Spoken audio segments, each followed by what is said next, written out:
আসসালামু আলাইকুম। মুনমুনস mini kitchen চ্যানেলে আপনাদের সবাইকে স্বাগতম।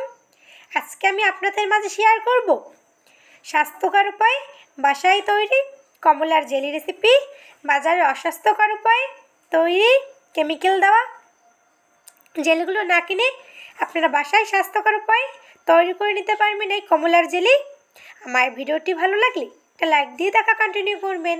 তাই আর দেরি না করে চলুন শুরু করা যাক আমাদের আজকের রেসিপি। এখানে আমি 5টা ছোট কমলা নিয়েছি। আপনারা চাইলে এখানে বড় কমলা অথবা মালটাও ব্যবহার করতে পারেন। আমি ছোট কমলা দিয়েই আজকে জেলি তৈরি করে দেখাবো। আমি কমলার খোসাগুলো ফেলে নেব।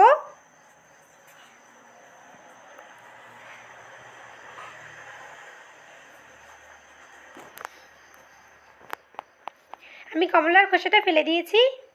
এবার আমি কমলা থেকে সাদা অংশগুলো ফেলে ভালোভাবে পরিষ্কার করে নেব। আমি কমলাটাকে ভেঙে নেব। আমি কমলাগুলো ভেঙে ভালোভাবে পরিষ্কার করে নেব।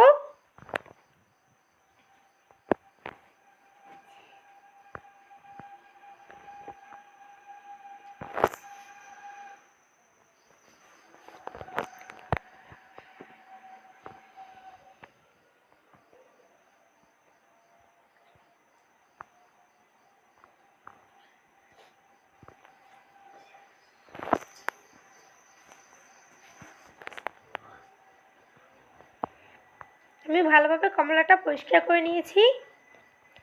একই পদ্ধতিতে আমি সবগুলো কমলা খোসা ফেলে পরিষ্কার করে নেব। আমি সবগুলো কমলার খোসা ফেলে কমলাগুলো নিয়েছি।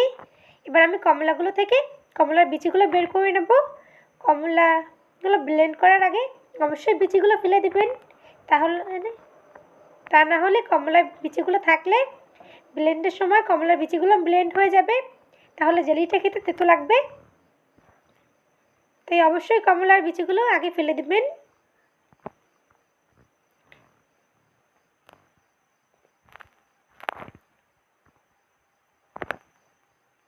আমি সবগুলো কমলার বিচি ফেলে নিয়েছি। এবার এগুলোকে আমি একটা ব্লেন্ডার জারে দিয়ে দেবো। এবার একটা ঢাকনা দিয়ে আমি পানি ছাড়া কমলাগুলো ব্লেন্ড করে নেব। আমি ভালোভাবে ব্লেন্ড করে নিয়েছি। এবার একটা ছাঁকনি দিয়ে আমি ছেঁকে নেব। আমি একটা ছাঁকনি দিয়ে ভালোভাবে ছেঁকে নিচ্ছি।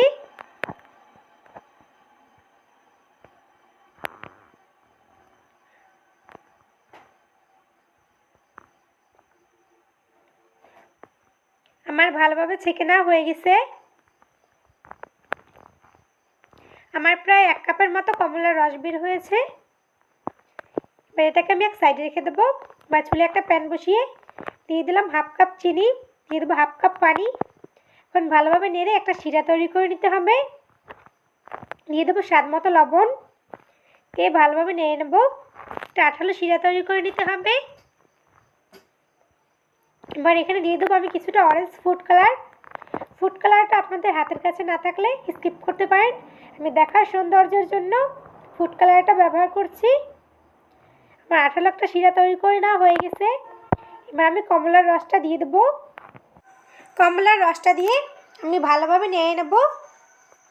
এবার এখানে দিয়ে দেবো 1/2 টেবিল চামচ আগার আগার পাউডার, দিয়ে ভালোভাবে নেড়ে নেব।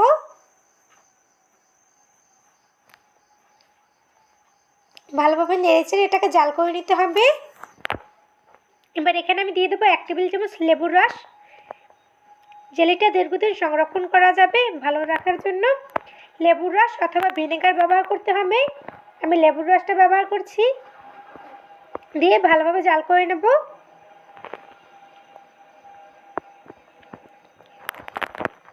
আমার জেলিটা তৈরি হয়ে গেছে। এবার যে আমি এখানে একটা কাচের মগ নিয়েছি, আমি কাচের মগে জেলিটাকে ঢেলে দেব।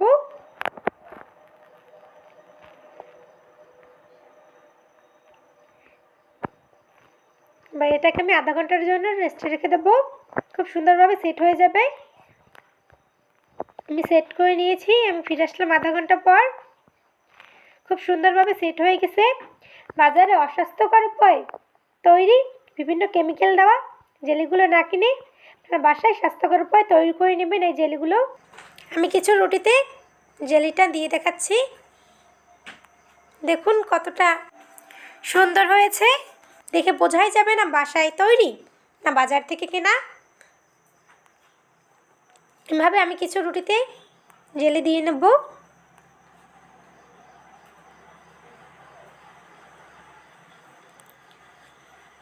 আমি কিছু রুটিতে দিয়ে দিয়েছি।